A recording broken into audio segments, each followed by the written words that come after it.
Hi guys, welcome back to our channel. Ayan, so guys, today's episode ay may gagawin po tayong DIY sa ating MTO3.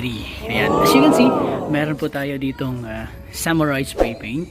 Itong ating Samurai Spray Paint guys ay ayan, high temp. Ayan, high temperature. At ang kulay nito guys ay yung black. Alright, so yan, meron tayong spray paint na Samurai. At meron din tayong microfiber towel or kahit anong pamunas. Pwede rin guys. And brush. Mag-ready kayo ng brush. And then, kung meron kayong spare na spray paint dyan guys, mas maganda kasi gagamitin natin itong kanyang cup. Paglalagyan natin ng pintura ng ating Samurai na high temp. Ayan, hindi natin to gagamitin yung yung Sherlock's guys na puti. So gagamitin lang natin yung kanyang cup para lalagyan ng pintura nitong ating Samurai Spray Paint. Bakit meron tayo nito guys? Ayan, so ito yung gagawin nating DIY. Ayan, as you can see guys, yun. So merong mga natanggal ng mga paint chips. Ito yung tinatawag nilang paint chips dito sa makina ng ating MTO3. Ayan. Nagkaganito siya guys kasi nagkakaganito yung makina. Kahit di sa makina guys. Kahit dito sa mga ayan o. Ito. Ayan. So sa mga may mga pinturang black. Kasi ito nga guys, powder coated kasi itong mga ganito eh. Ang nangyayari, kapag masyadong nabababad to sa basa, laging nabubuhusan ng basa, nauulanan, o kaya binubuhusan ng mga nilabhan, yun, mga pinangbanlaw, wag lagi nyo sanang i-avoid yun guys, no? Pag ganong attitude, talagang magkakaganito yung motor nyo. At hindi lang magkakaganito guys, kakalawangin. Kung naaalala nyo yung ni-review natin, yung ni-repair natin na inverted na o USD shock ng ating R15 last na video natin guys, yung blinag natin, yun ganun yung mangyayari. So kakalawangin. So dapat laging as much as possible dry talaga yung motor natin, or mas maganda meron siya laging cover or naka-covered yung parking area nyo. Yun, wag laging babad sa basa. Kung nauulanan, kung naabutan kayo ng ulan guys, mas maganda na paliguan nyo or i-car wash or i-washing nyo dun sa bahay nyo guys, sabunan nyo yun pa. Mas maganda kasi talagang meron tayong maintenance o yung extra care sa ating gamit o sa ating sinasakyan katulad ng motor. And actually guys, itong ating motor guys is second owner na kasi tayo. Unfortunately ganito yung nangyari sa first owner, so medyo napabayaan. To think nga guys nasa 3,000 lang yung tinakbo nito na 2020 model tong motor na to. So umabot na siya ng mga 2 years. Hindi siya talagang gaanong nagamit itong motor na to. At yun na nga nangyari, laging nabubuhusan ng tubig. Meron namang cover yung parking niya, pero ang problema nga masyadong basa yung area. Laging nabubuhusan to ng tubig. Yun nga kaya nagkaganito yung itsura. Yan Alright, so yun guys, masyado na tayo maraming kinuwento. So ngayon, sisimulan na natin yung ating DIY dito sa ating MTO3. So simulan natin.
Guys, nakabit na natin yung kanyang belly pan ulit. Ayan. So, ganun na siya kalinis.